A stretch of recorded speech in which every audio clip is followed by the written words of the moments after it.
ครับผมนี่งวงช้างนะครับขึ้นสดๆเลยนะตรงนี้1 ลูกนะครับนะตรงนู้นนี่1 ลูกนะขึ้นเวรต่างหากนะครับจะดีมากชัดเลยนะครับโอเคนะครับนี่บ้านเพระยองนะครับ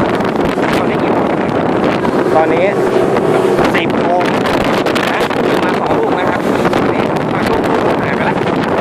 เราหายไปเรียบร้อยนะลูกนี้หมุนกันน้ำบานเลยนะครับลองดูนะนี่ครับใช้ภาพกันสดๆเลยนะสวยเลยนะครับน้ำปลาทางทะเลนะครับทางทะเลอ่าวไทยนะครับฝั่งทะเลระยองนะครับบ้านเองวันนี้บรรยากาศวันนี้ครึ้มนะครับมีเมฆฝนนะครับนี่เมฆฝนเลยนี่สวยงามครับใกล้ๆเลยลูกกระชันนะครับนี่จะเป็นพายุนะฮะเกิดทางทะเลถ้าส่วนมากนะครับเรียกพายุงวงช้างนะครับเรียกพายุงวงช้างหรือไม่เขาเรียกพ